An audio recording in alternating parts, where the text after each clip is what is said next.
In these times of uncertainty, it's all the more important that we keep collaborating, informing, and inspiring each other, so that we can be smarter and better tomorrow.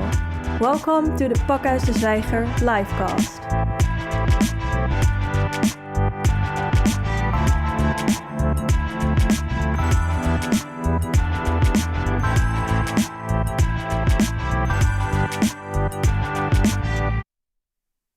Good evening and a very warm welcome to you on behalf of Pakhuis de Zwijger and Stichting Verhalende Journalistiek. A very warm welcome who's watching this livecast on Facebook, but also everybody who's watching us on Salto TV. My name is Jurgen Chonnefong and I'm your moderator tonight. This month, Pakhuis de Zwijger will join forces with Stichting Verhalende Journalistiek. And they will focus on the craft of storytelling and how to apply narrative techniques. During this series of livecasts, we will talk to the creators of impactful journalistic productions from all over the world. We'll discuss how they have used narrative techniques successfully without losing their journalistic integrity, of course. And in this episode, we'll talk about the making of this book, She Said, a very impactful book that had made news worldwide. They reached the headlines everywhere. If you would like to join into our conversation, that is possible.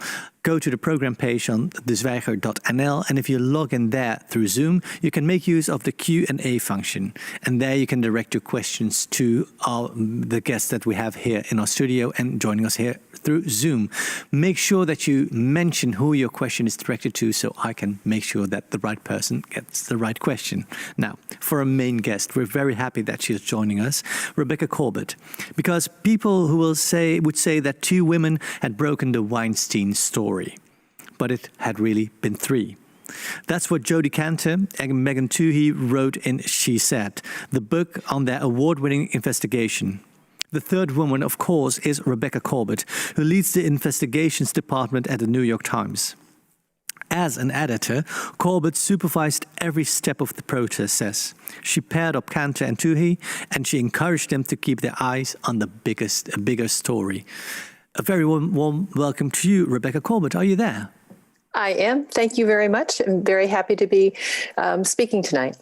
Thank you so much for joining us. I have to say it's an honor for you to join us and tell us a little bit more about investigative journalism.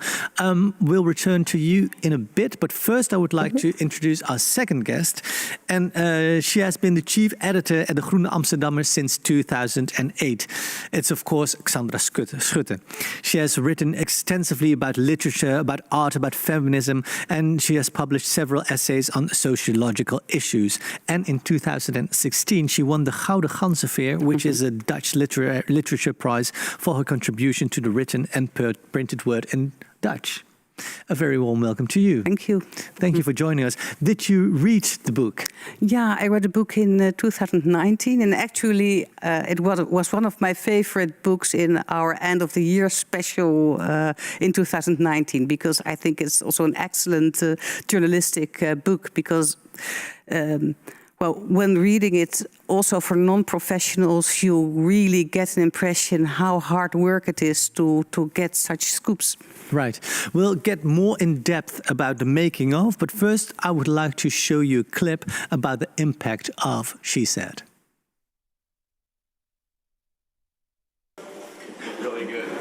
This is one spectacle that Harvey Weinstein never wanted to produce. His upcoming criminal trial on sex charges now scheduled for January. It could be the final act for the 67-year-old disgraced movie mogul who has already lost his business, his marriage, and his Midas touch, in large part because of the work of two New York Times reporters. This was an example of journalism stepping in where other systems had failed. And one question that we've pursued from the beginning is, how did this producer manage to rack up 40 years of allegations without anybody finally stopping it? In a series of articles beginning in October 2017, Twohey and Jodi Kantor told stories of how Harvey Weinstein had pushed, even forced, women who worked for him into unwanted physical contact. Nobody was immune from sexual harassment. Even the most famous, shiny women and celebrities, including people like Ashley Judd and Gwyneth Paltrow, had been victims of this themselves. Weinstein has consistently said all the encounters were consensual. In a new book, Kantor and Twohey go into detail about what they uncovered and how difficult it was to get women who said they had been victimized to go public. Gwyneth Paltrow. Yes, this is just a very short clip about the great impact the book, the story had. Rebecca, if I can call you Miss Corbett, can I call you Rebecca? You may call me Rebecca, please do. Thank you so much. When watching this clip, what do you feel? Because this is a story you're very much responsible for as well. How does that make you feel looking back on it? Well, it's interesting. October this month has been the 3rd anniversary of the investigation. And when we started out on this, we didn't know that there was a record of misconduct by Harvey Weinstein. We didn't know that there was a there. There had been a few rumors and a few attempts by other journalists, including someone at the Times, over the years to look into this, but nothing had ever materialized and really been confirmed.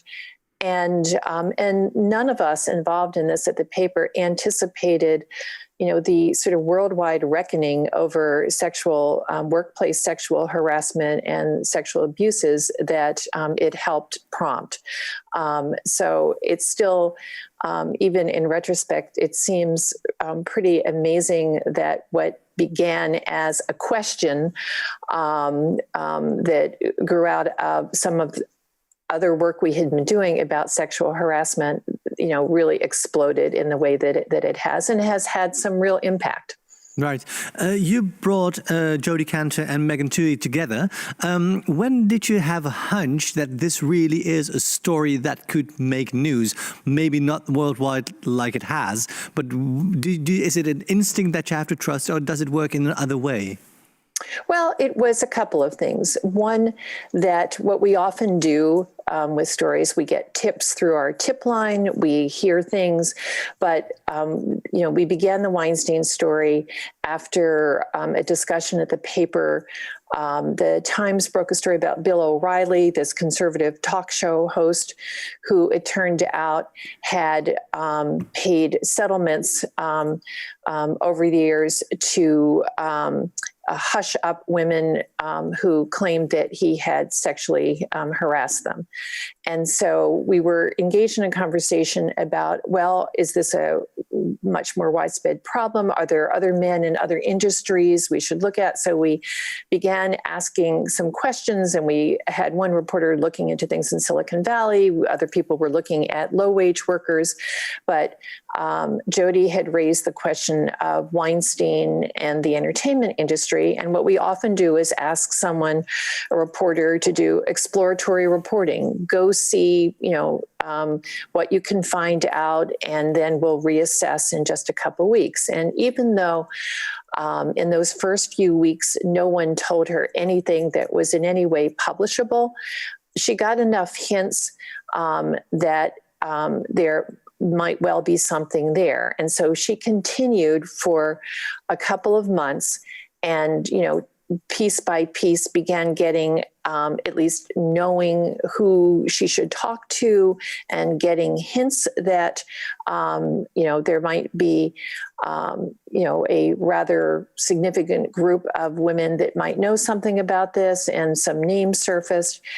And it became clear to me that in order to do this story in an efficient way, and also because it's hard to do stories like this alone, because you have to do a lot of strategizing, and sometimes you're going into completely different lanes, that it's just really helpful to have a partner. And Megan, in fact, was on maternity leave when Jodi started on this, but I knew she was coming back in several months. And they have some overlapping skills, but they also have some very complementary skills. They're both great reporters. They're both, great at going deep on stories. Megan is a more classic investigative reporter, sort of laser focused, and very good at the, sort of confrontational interview. Jodi is really great at, sort of persuading, people to talk, making them comfortable, telling their stories. So, they made a really great team. And it's they didn't combining even know those- each other well at all. Right, and it's combining the strength, so getting the hints and the hunches that there is a story there, and the next step is combining those forces in order to get the greatest result in that sense. Yes, and it's not unusual in our group at the paper, the investigations team. We often team up, so there are stories we've done with much larger groups of people involved, but typically, there's small groups or individuals. Right. Let's take a little step back, because your job title is investigations editor, and together with a colleague, you lead the investigations department at the New York Times. Mm-hmm. And what does that role exactly entail? Well, traditionally, the investigations department did all or most of the long-running investigations at the paper. Investigative journalism, of course, has greatly expanded across journalism, and we have investigative reporters in many departments of the paper. But the department has been the traditional home of it, and there are a lot of stories that departments can't take on because they're too busy keeping up with the news. In some cases, the reporters who are beat reporters,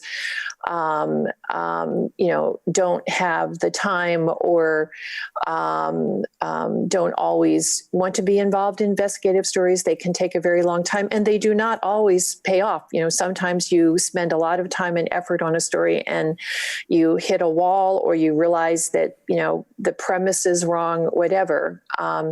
But we do a lot of the premier investigative reporting at the paper, and have long done that. Right. And the thing is that for this investigation, they had a window of not a window, but they took 18 months in order to get the story correct. And this is a reality that we can here only dream of. Is that commonplace that you can take so much time for the story, or does that depend on how big this impact of the story is going to be? How many months did you say? 18, I believe. No. It was started in April or May, and we published in October. So it was 6 to 7. Right. But there have been others that have taken way longer. And for example, our team published a story the next year, which took more than a year. It was about Trump's finances and how his whole narrative of being a self-made businessman was not true. Most of his wealth had come from his father. And then we just published a month ago, or was it earlier this month, a story about Trump's taxes, his whole history of tax avoidance, and that story took several reporters, I think nearly a year. Right. So it's still, that's a very fortunate that you can take so much Yes. time. When is the moment that you decide this is not a story that we are going to publish, and in what way does it hurt to let a story go? Is there a go or no go moment that you have to decide that? Yes, and it often comes up. And by the way, just to back up 1 minute, we do some quick turnaround stories, and sometimes stories that are done in a day, and sometimes stories that are done in a few weeks. So not everything, and we know it's a real luxury to be able to spend months on stories. But there often comes a time where, again, you either got a tip or we decided, like, let's look more deeply into this and see if there's a there. And sometimes you're able to answer that question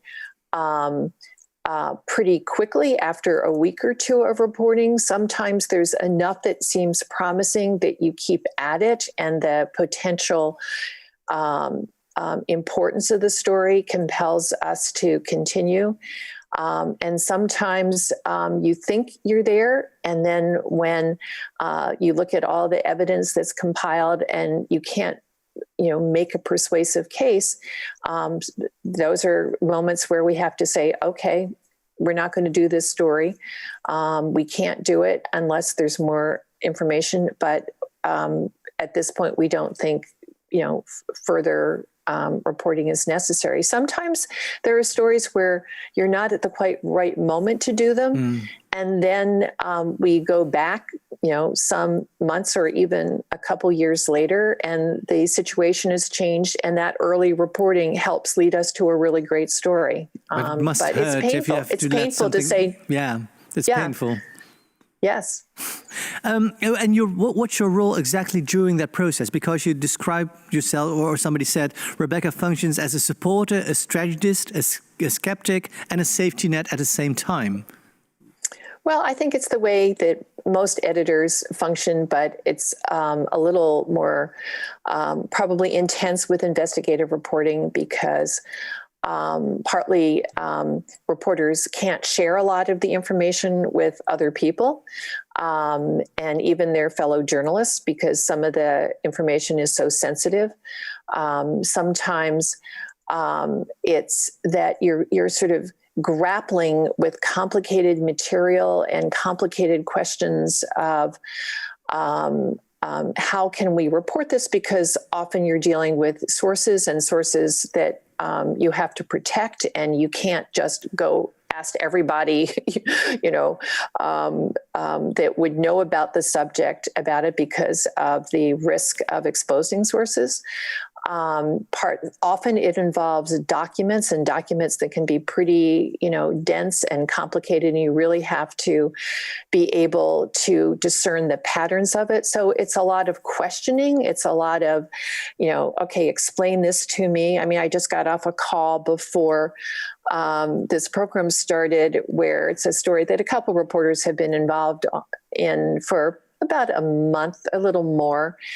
And that, there was one understanding about the role a certain character played, and because of questions that arose from me and in our own discussions, they did some more reporting. It sort of changed our thinking about it. So it's a lot of listening, asking questions, making suggestions, and, saying even when you're sort of hitting a rough patch where nothing is working, is like believing if there, you really are confident that there's a story there, believing that we can get to the other side. How much? We don't always, but we try to do fairly often. And how much involvement do you have in the story itself? Do you know? You probably don't know about every detail, but what's the level of inclusion that you have for yourself? I tend to be a pretty hands-on person. Like, firstly, as an editor, you have to live vicariously through your reporters where they go. Occasionally, on some occasions, I will join interviews, but I don't usually do it every week, and so it's both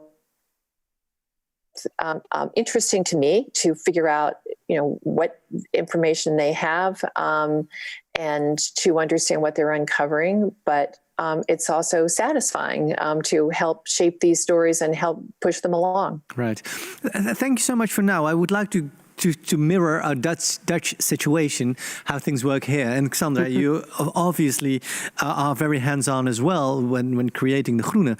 If you listen to the story that Rebecca just shared with us, is this a construction that we know in the Netherlands? Is that something that we can, have parallels to?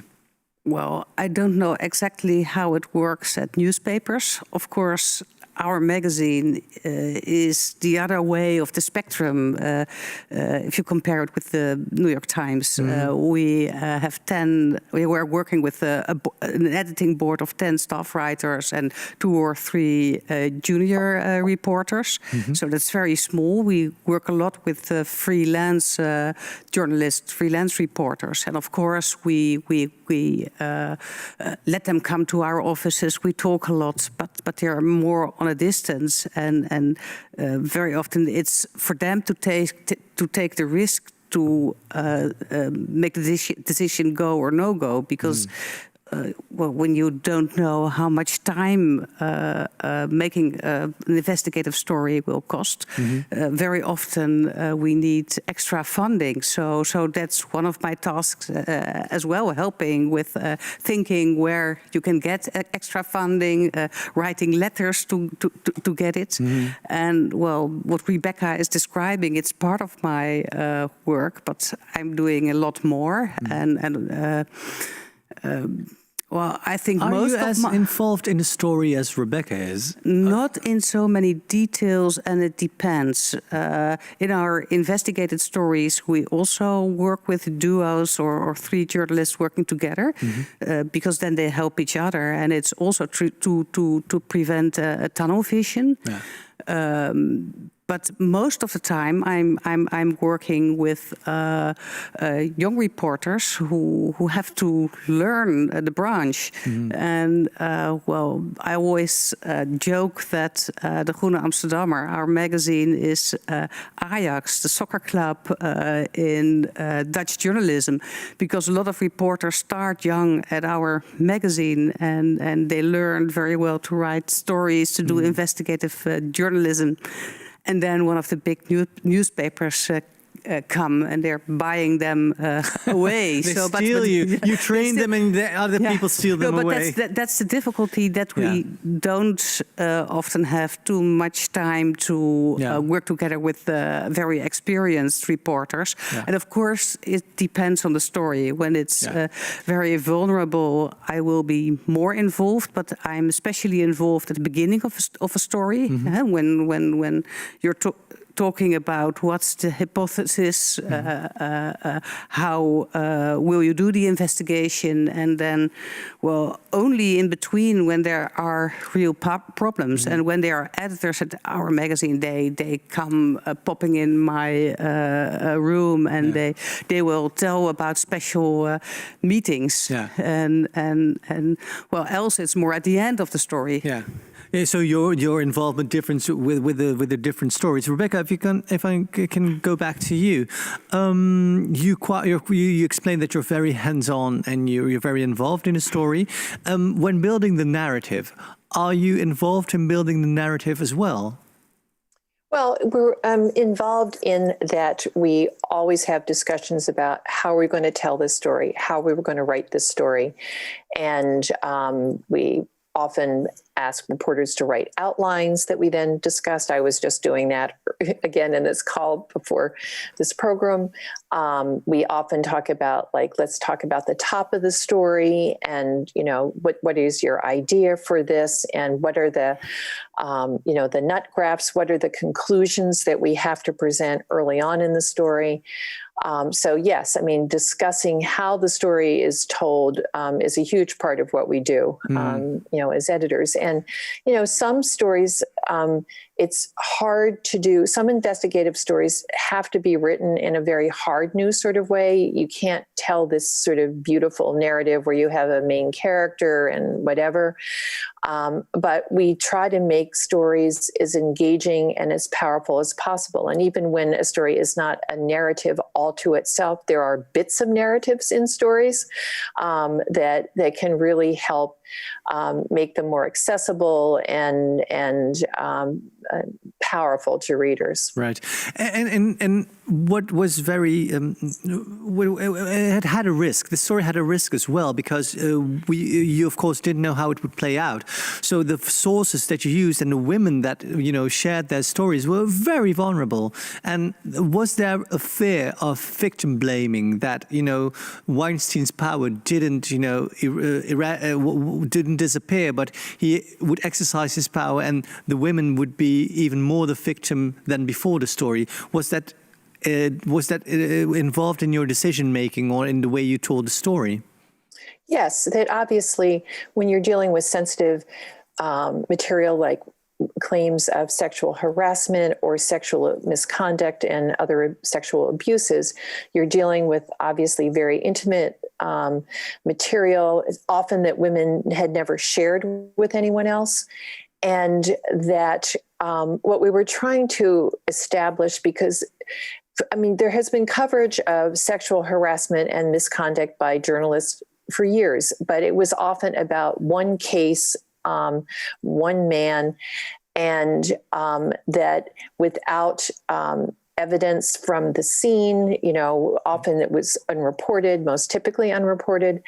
And so it's very hard to prove just that something happened in one episode without ways to corroborate it. And therefore it did not have a lot of impact. And, there's reasons that sexual harassment has persisted, for decades, centuries, actually, and reasons it still, persists. Right. But those patterns are really difficult to break. And I think, am I correct that She Said and the whole Me Too movement broke those patterns? Because I saw an interview with Anita Hill just recently, right, who looked back on the revelation she had when she broke the story, and she was actually blamed for what happened. Right. That didn't really happen with the Me Too affair, and not with She Said, or did it?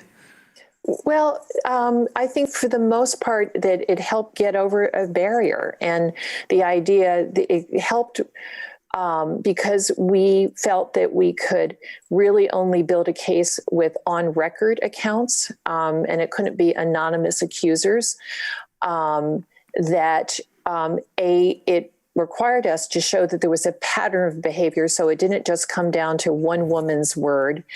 And it also in many cases made women feel less shame about talking about it. And I think that's what the real cultural shift that happened with this, with the Me Too movement, that women felt that they could tell their stories and be believed. And it was what was pretty amazing, I thought, after the story broke, not only like the torrent of other tips that came about other men and, throughout the world, other news organizations doing these stories, but that women were telling people they knew, their husbands, their fathers, their brothers, their work colleagues, and men were shocked to hear that so many women had stories of, sexual harassment or some misconduct, and women had never told them about it. And it made men realize just how extensive the problem was, and that the shame that many women felt about it. And could you say that this is the power of investigative journalism? This is what it can bring about, or was it just an incident and that won't happen soon again? Well, I don't know what would be the next category of story that where that might happen, but I think that the purpose and power of investigative journalism is to provide accountability, to reveal misconduct, to expose, problems that affect a lot of people. So I would say, yes, that's exactly the power of investigative journalism, and the power of people feeling protected in doing so, that, we didn't force anyone to do anything they didn't want to do in terms of coming forward. Yeah. But we made it safe by doing so, by providing corroboration to their account and that of others, as much as we possibly could. Right. And again, in this Dutch situation, because things are differently, do you think that investigative journalism can play the same role in Holland, or is it different? Well, I think it can play the same role. We didn't break the Me Too stories. In the slipstream, of course, there were Me Too stories here as well. And unfortunately, not as good as that in the New York Times, because what I like so much and admire so much in how the New York Times dealt with the Weinstein stories is the structural approach, and that you could see that there is that expression: you need a village to raise a child, while you need a village to abuse a woman, because there are a lot of people around knowing and looking away, well, of course, there and men as well. I mean, we had a Dutch scandal here. Men as well. And of course, there was that whole story of settlements, and that's something we don't know. Yeah. And in the slipstream of Me Too in the US, we got our own stories, but it was very much about one man and one rotten apple. And I didn't like that stories because it was only very, very simple scandal and not a structural story. Right. In the second part of this conversation, we will talk about how to form a narrative into investigative reporting. But first, I would like to listen to an audio clip where the moment we're going to hear is just before publication, and the two journalists are going to discuss and how they will coordinate and how they will present the results to Weinstein. It's a very interesting insight into the role of supervision and editing in research stories. Let's have a listen to that. Presenting findings was standard journalistic practice, the right way to treat any story subject, even a completely untrustworthy one. But the group could not settle on how much time to give Weinstein to respond. They would need to provide him with a deadline. Here's how long you have until we publish. But once Weinstein knew what the Times planned to publish, he could pressure women into recanting, intimidate others into contradicting their accounts, or try to undermine the accusers.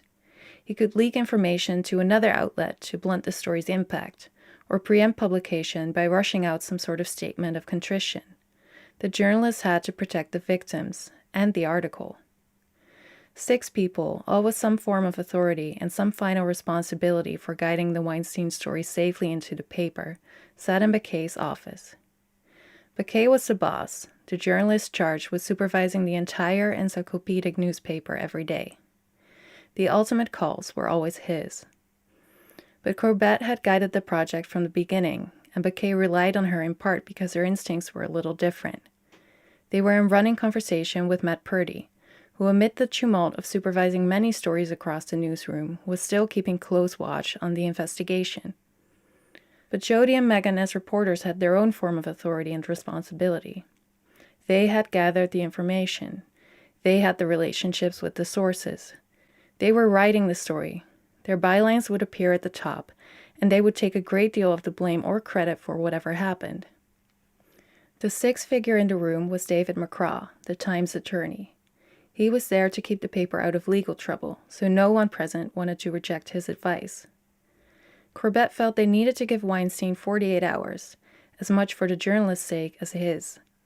They would need to be able to say they had done things right and avoid giving Weinstein an opening to say they'd been unfair. To Becquet, that seemed like too much. Nobody in the group trusted Weinstein, but he was the most suspicious.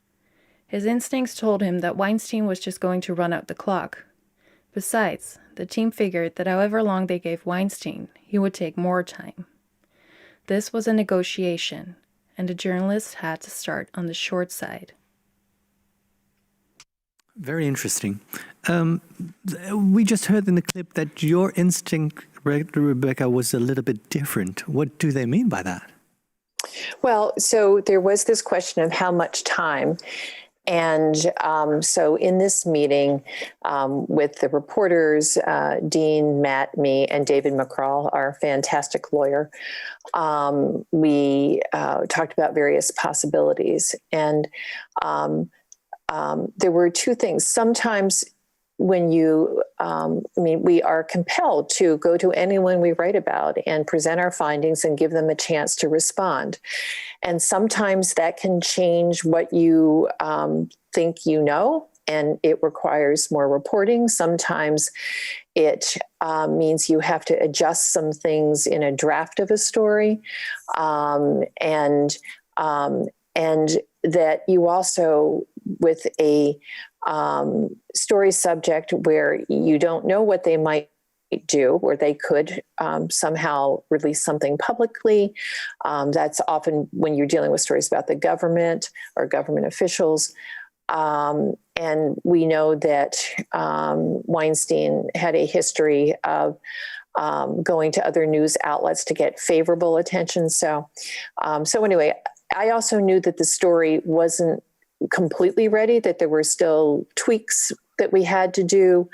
And I didn't want to jam us up and somehow feel compelled to do it, give him 24 hours, hear what he had to say, and then race it into the paper. So I was arguing for 48 hours, which David McGraw, the lawyer, also felt was appropriate. There was some push for 24 hours, and we landed on the 48 hours in the end. And we actually published pretty soon after we got our final responses from Weinstein and his team of advisors. And I think he actually was surprised that we published that quickly. Right. Did the responses have any effect on the story or on the publication or not? Well, not really, in that obviously we had to give him fair comment, but he and his team did not present factual information that would have changed anything we said. There were blanket denials and, rejections of assertions, but there was nothing, counterfactual that would have changed what we said. And when we deal with story subjects, sometimes they do present information that really changes our thinking or makes us take something out or add something in, and that did not happen in this case. Right. How do you maintain the balance between bringing the factual, accurate information, which sometimes can be, a bit dry in other cases, and forming a narrative?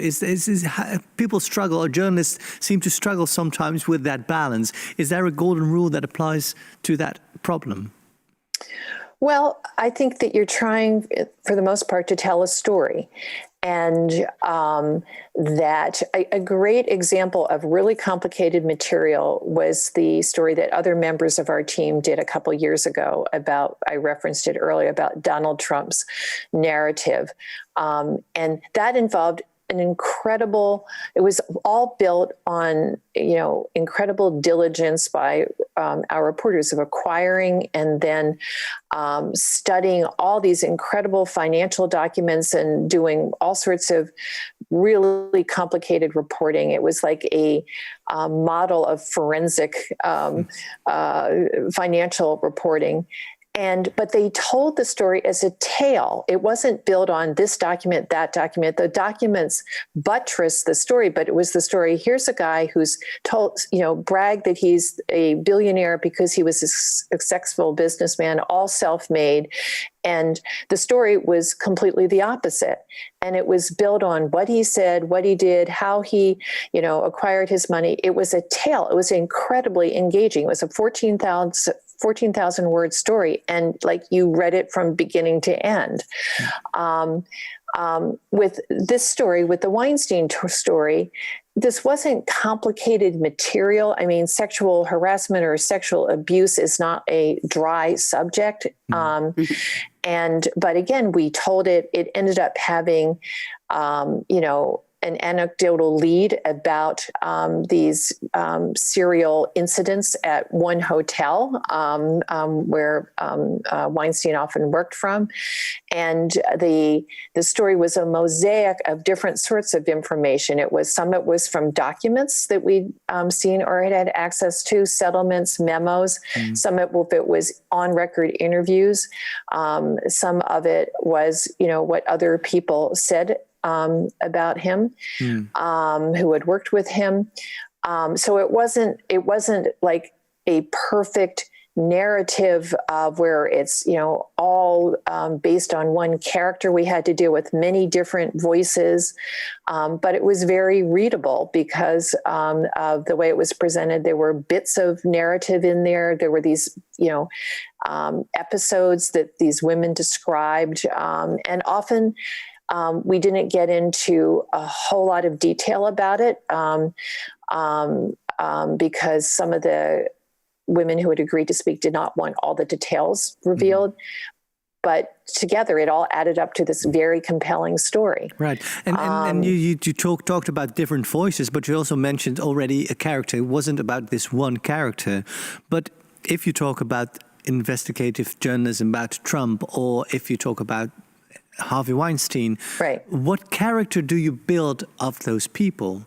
How do you build a character? Well, I mean, with Trump, it was easy in that financial thing. It was all about, his story, the story he himself had told, and then the true story. I mean, Harvey was obviously a character in this story, and it was about his conduct, but it wasn't. We weren't like going on a journey with him through the story. We were looking at one very important aspect of his conduct over, decades. Was he the main character, or wasn't he the main character? That's quite. Yeah, he was the main character, but you didn't hear much of his voice. You didn't, understand things, or we weren't presenting his point of view because he didn't really offer a point of view, because he would not speak to us, on the record until the very end. So that's what I mean. It was there were some hard news aspects of that story that had to be worked into it very high up. But it was a very compelling story because of the material, and I think the very good, presentation, different elements of it. Thank you, Rebecca. For now, if we look at the investigative journalism that you use at the Groene, what things should we be aware of when constructing a narrative and building characters and taking people on a journey through a story? Well, we give a lot of attention to it at the beginning of the story, because very often of the investigation, very often it starts with documents, and with documents it's very often very difficult to tell a compelling story. So we are really looking for places to go to meetings you can describe. Sometimes when the journalist wasn't there, when you get a lot of input from other people, you can describe how it was or how it had been. Is there room for how it felt like as well, or is that a slippery slope? That's a slippery slope. And of course, in a lot of investigative stories, there are victims who want to tell their story, and then you can tell how it felt. But that's their point of view. Yeah. But the difficulty is that. When you learn people to write that way, very often it can be a kind of trick in telling investigative stories in one way. You start with some story elements, maybe one character, then you have the nut graph, then you come with the more dense stuff from the documents, then there's a character again. So. I think that's a difficulty because, we don't have so many time, and very often we work with younger reporters who really have to learn to write, and so it's very good to experiment. How do you guide those younger reporters in order to write investigative journalistic stories that are still compelling? We are organizing together with Investigo, a platform of investigative journalism, a masterclass investigative journalism, and then 4 or 5 young people work together for 5 or 6 months on one story. So it's really a big story, and we have be a bit for sure that there is some outcome. It don't have to be a huge scandal, but it can be about structures and then they got a lot of people come to tell how to interview. true, and there's always also someone coming to tell about narrative journalism, and well, they're really making their story because, well, there are 5 people who had worked on it, so they all have their information, and then they have huge rolls of wallpaper and a lot of post-it stickers, and they have the elements of the story, and they're really building their story up and thinking how to tell it. So when you and the posters have different colors. So this is not craft. This is factual information. This is more color. This is a character, and then you can see how it works in a story. Yeah. So the structuring and learning people those structures and applying them to a story is very important. And especially as well. when people start, it's a very good way to be very aware of all the elements in a story. Rebecca, is there room for education at the New York Times as well? Or do you have to reach a certain level before you apply, and you have to be at that level when you start? Oh, we certainly hire younger reporters, and we actually have fellows, like 2-year fellowships, and some of those people go on to become staff reporters. But we have ongoing training. I do some editing workshops, and I do some writing workshops as part of our education program. We have all sorts of ongoing seminars all the time. And some of our most experienced reporters and editors participate in those. As people who want to learn from their colleagues. And so there's plenty of room for that. If I could just go back, can I enumerate on something Xandra said? Just about the construction of the stories, that, in the Weinstein story, what was one of the narrative devices of that was showing the patterns, right? The patterns of his abuses, of his alleged abuses, and that there were these 2 categories. There were actresses who he came across, in his work, but then there were his own employees, and there were arguably as many of them harassed or abused as the actresses. And it was showing the patterns of how he would do it in the same places and in the same ways. And then there was a pattern of silencing. And how that was done through settlements, through threat, through intimidation, and how only a handful of people, inside his company, many people had suspicions, but they didn't really know for sure. And some of those who did, wouldn't do anything about it. So it was really sort of showing, sort of how this worked, and how, and to some extent how it was enabled, but then we did a much deeper story on the enabling, because we just could not do all of that reporting initially. But that was a very powerful second story. Well, and it enabled people, or empowered people as well, when they wrote the story, to come forward, something that hadn't happened before, to come forward and share their own stories as well. But if we take another step back, it was a featured article, and when did the realization come that it could turn into a book?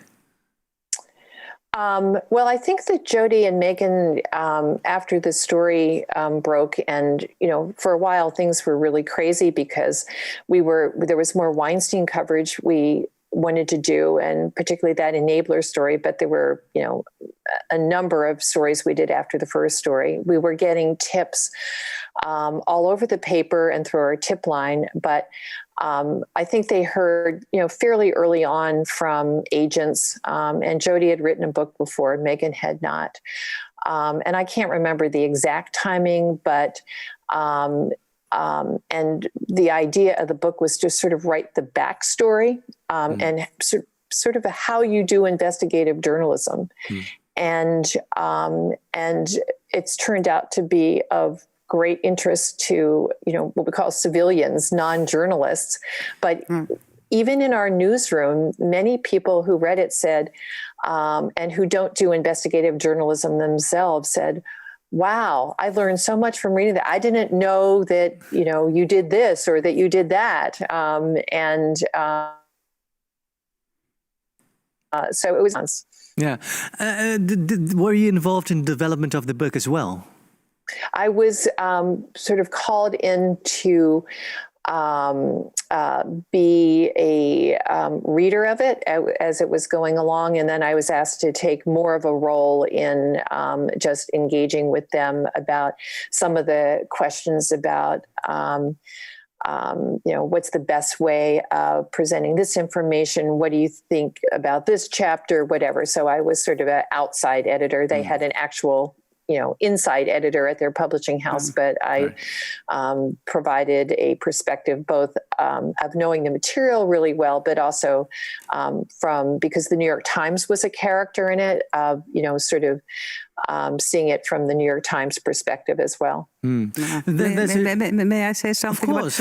Because it was compared with it was what they said, it was a kind of female All the President's Men. And why? Because well, it's of course a good way to make a narrative of the investigation itself. So main characters are also the journalists in the book, and well, that makes it like a kind of thriller. Yeah, I think. Of course, you know the outcome as a reader, but it doesn't matter. But still, the construction is very interesting as well, and the fact that New York Times is a character in that story is very interesting. Is an interesting choice. Rebecca, our time almost comes to an end, but there's a quote that I would like to ask your clarification about. It's a very inspiring quote because you said, in a lot of journalism, it's clear what the big important things are. But with investigative journalism, you have perhaps a greater opportunity for novelty, for finding new information, for telling a new story, because it takes such a commitment and you are going so deep into something that typically not every other news organization is doing. There's something very thrilling about understanding, this is how it works, and this is what the consequences of this are. And we got to show that. It's inspiring about the construction of it. Can you elaborate a little bit more on that quote, please? Sure. The idea of investigative journalism, sometimes you're going deeper on stories that are already out there, and that happens all the time where, there's a news event and we ask ourselves, what's the backstory here? Or what were the failures that allowed this to happen? But sometimes there are things going on that no one knows anything about, and you get a tip, or you somehow discover something, or you ask a question that leads you to find something out. And I guess I'd say that one of the most impactful stories before this one that I ever worked on were pretty soon after I came to the paper. I was the editor on the NSA warrantless wiretapping story. And I don't know if you remember that. Sure. It was about how the National Security Agency was listening in to and reading the emails of Americans' international communications without warrants. And it created a huge uproar. And that story actually led to, in some ways, to Edward Snowden. It led to Cambridge Analytica, which the Times also broke with The Guardian. I was the editor of that story from our end. And these were things that were going on that no one understood or knew about or realized the consequences. And all of that was the beginning of the whole privacy, narrative. But, part of the thrilling part of investigative journalism is discovering something. And before I came to the Times, I worked on a story at my previous newspaper about the international shipbreaking industry, which was where men were killed every day, tearing apart old ships all over the world. And no one had ever written about the entire industry. And it's rare to have virgin turf in a way. But when you do, that's you're revealing something that people should know. Absolutely. Looking back on the Weinstein story and how you broke the news, is there anything you would have done differently?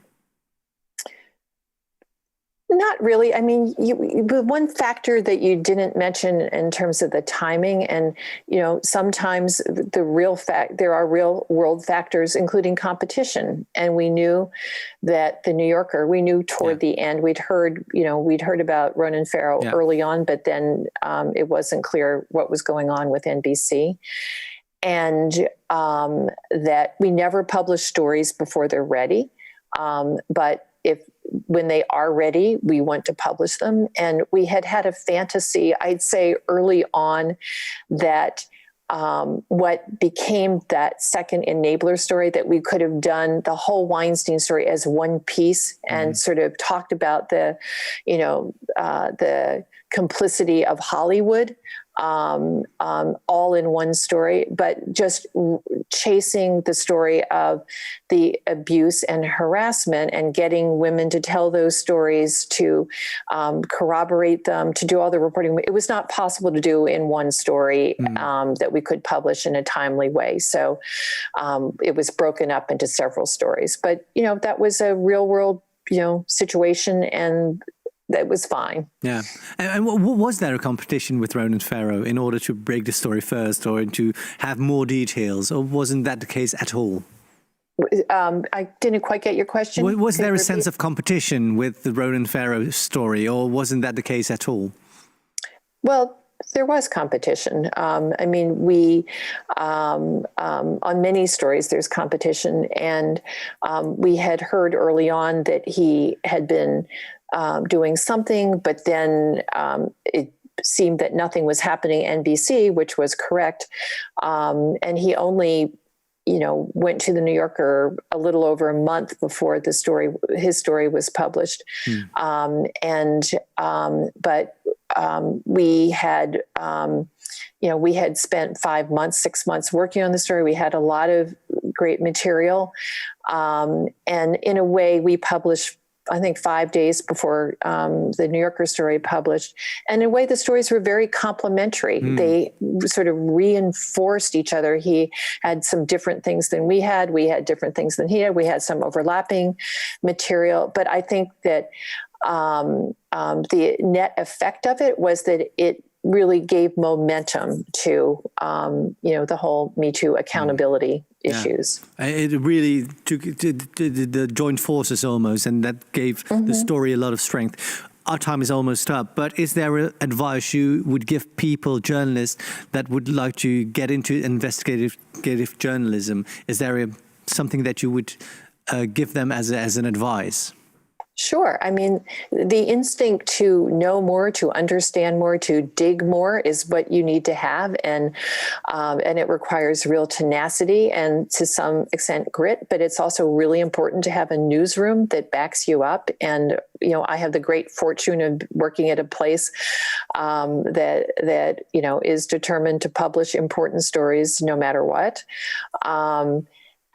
But one of the best ways of learning is to ask other journalists who do these stories, how did you report that? Tell me how you do that. How do you ask these questions? I still do that with stories in the newsroom that I admire, and I'll talk to, the writer and say, hey, tell me how you got that. I'm really curious about that.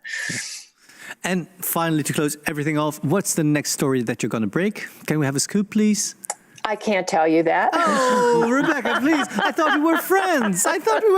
Now. I'd have to shoot you. Sorry. Oh, God. Well, fortunately, we're at a safe distance. Thank you so much for telling your story, and thank you so much for sharing your insights. Hopefully, we get to meet each other in real life when, things are differently, and you can visit us here in Amsterdam. But thank you so much for now. Would love to. Thank you so much, and thank you, Xandra. Thank you. Now, Xandra, thank you as well for joining us into the conversation as well. It's interesting to see what the differences between the Netherlands and the United States are. So thank you so much for your insight. Not so often we make in the Netherlands world news. So, but still we can strive, and it doesn't make the work you do less important, of course. And it's also good to realize, and the responsibility you take to train young journalists in order to train them for investigative journalism is very important as well. So thank you for that. Well, and that means that we've come to the conclusion of this series. because this was the third and final edition for now of True Stories Online, of the livecast anyway. Thank you so much to Rebecca, of course, and to Xandra for the inspiring and the stories and insights. And the best of luck, of course, with your future projects. Well, every day Pakhuis de Zwijger has got livecasts, so make sure you check the website to know what programs are on, because it's a very interesting programming and it's really important. Those are important stories to share. If you would like to make a financial contribution to the programs in these difficult times, it's more than welcome. You can go to the website www.dezwijger.nl/pay, and there you can make a financial contribution that will benefit the programs directly, and that helps us survive these difficult times. For now, this was the last episode of True Stories, and well, we'll hope to see you next year. Thank you so much for joining us, and see you next time. Bye-bye.